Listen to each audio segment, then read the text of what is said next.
Hello to all watching Shred Guitar community members here on Patreon, and thanks for tuning back in and for sticking around, of course.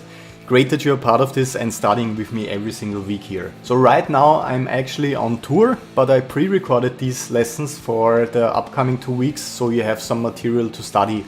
We're playing the Rock am Ring Festival and Rock im Park Festival, among others, and some pretty big shows in Germany. I'm really looking forward to that. If you're interested, I'm posting stories on Instagram if you want to check it out.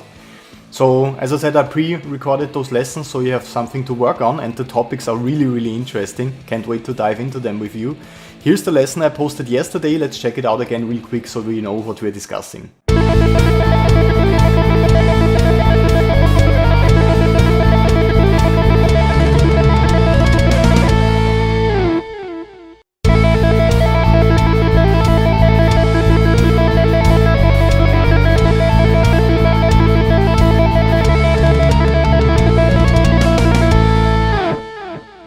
Double tapping, as I like to call it, is a really cool technique that looks and sounds so much harder than it actually is.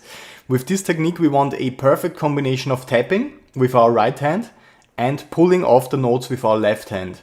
So the main thing that a lot of players completely ignore when they use this technique or when they work with it is that it's imperative to work with the correct rhythmic groups here, or the correct note values, so to say. You can't just go as fast as you can.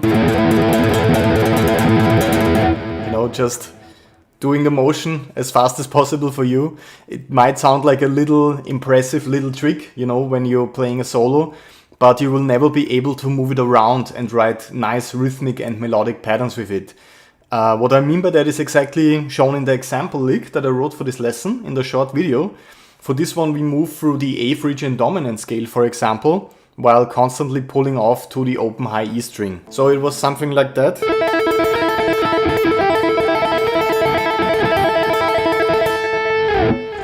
And when we don't assign a rhythmic system to the double tapping, when we just go as fast as possible, the accents, as soon as we start moving away from the one position we are focusing on, won't be in time. And that's pretty much essential when you want to use it for your licks in a musical kind of way. So as I said, when we don't pay any attention to working with an actual note value, like 16th notes in this example, we won't line up with the rhythm, and the accents I place by moving around the pattern won't be in time. So that's the most important thing I want you to understand before you attempt this. To slowly master double tapping, you have to start very slow as always and play to a metronome. I'd like to practice this with you now, so if you have a guitar sitting on your lap, just like me, please feel free to join me for this exercise. We will start with a very slow tempo. I'm choosing 120 beats per minute, and we will tap A. Let's start with the low E string. It's a little bit easier to get used to the technique if we start with the lower strings before we move up to the higher strings. We will tap A on the low E string, pull off, then hammer A, and then pull off again. That is all there is to this motion. So once again, we are tapping A, we're pulling off to the open A string, hammering A, then pulling off again. And of course, we have to do this in time. So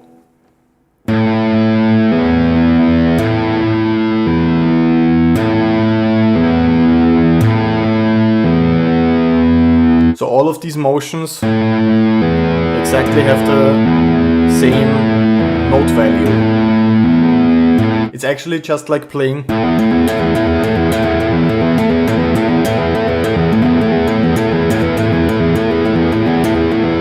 It's actually the same thing, but we're using two hands so we can speed it up twice as fast as we could do it with just one hand. That's the cool thing about it. So as you see, for the pull-off, I'm mostly working with my middle finger because it's a little bit more comfortable for me. I could also do it with my index finger, of course. And for tapping, you can use your index finger, or it depends on what I'm playing before that. If I'm playing a short phrase with my pick, I might use my middle finger to keep the pick between my index finger and thumb. that also works for me. So before we start, once again, we are playing 4 notes right here. That is the full movement that is repeated over and over again. It's just tapping, pulling off, hammering, pulling off. That's the whole thing.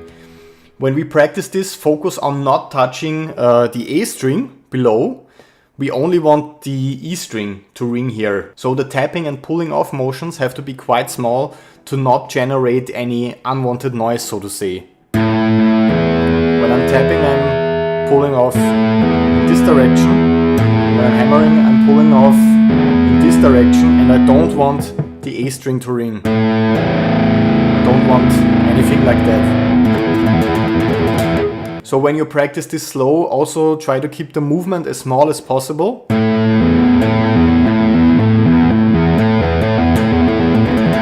That way it will be much easier.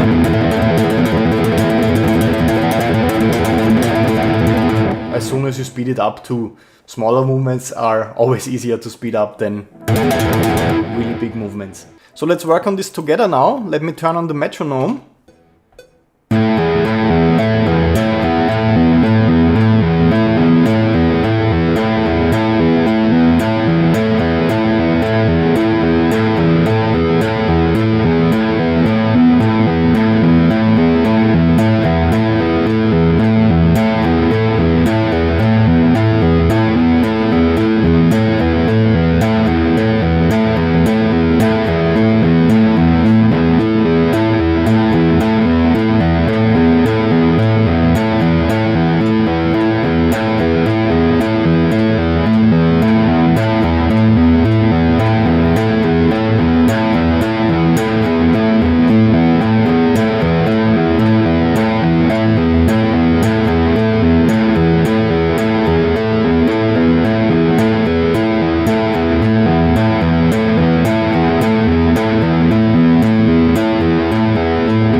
That's it.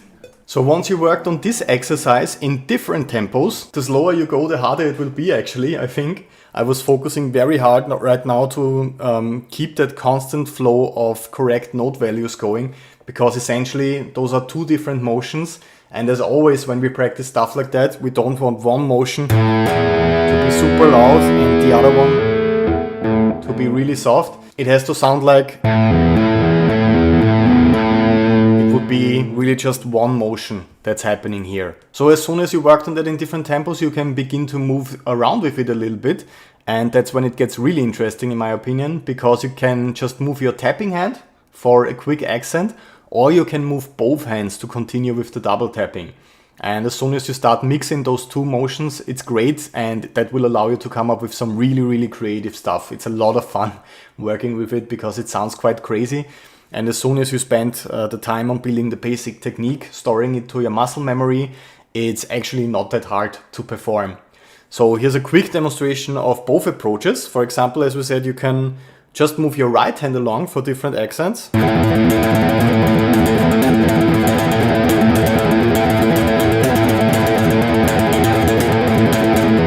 Or you can just move your left hand around while keeping the right hand in place.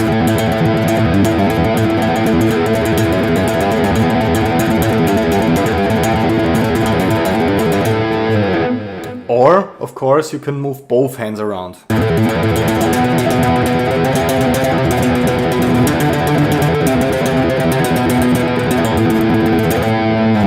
And that sounds pretty cool, I think. And of course, as we said, you can mix both of them.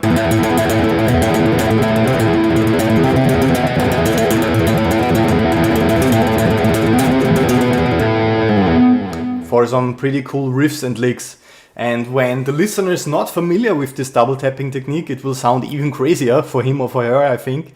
And it's just generally a really creative technique as soon as you keep it in time and work with it in a musical and creative and interesting way. As a homework exercise, I want you to practice this to a click. First with just one note, as we established, maybe with the low open E string. Then you can move up the strings.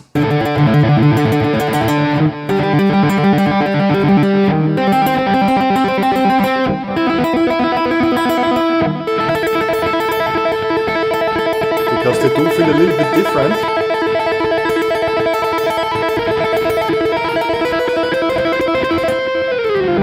When you have worked with one note on every string, you can start with the accenting.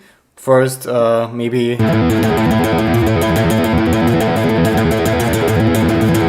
move your right hand around a little bit, then move both hands around.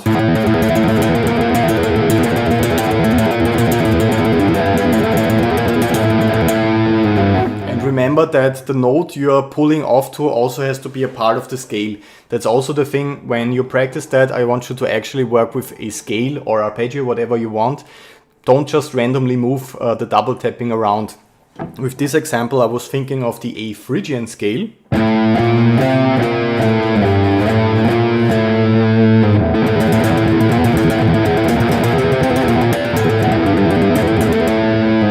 And of course, the note you're pulling off to also has to be part of the scale. In the case of A Phrygian, it's E, the 5th scale degree. That way you always keep a musical context when you practice, and you will also be able to use the stuff you're practicing in the key you're practicing it in. So if you practice this Phrygian lick and work on something that you like, that you think is pretty cool, you will be able to use it anytime in a context that requires some Phrygian playing. So remember to also work with different strings, not just the low open E string. Try to compose different patterns, and remember that you can always send me homework, audio, video recordings, and I will do my best to help you with your technique. It's always much easier for me to give you direct feedback and to coach you with learning a technique when I'm actually seeing the motion and what you might be doing wrong, what's keeping you from making progress. I hope that you have a lot of fun with the double tapping technique. To me, it is really, really cool and really great to work with it. It's so much fun when you don't just, just play double tapping all the time, when you work it into a riff, for example.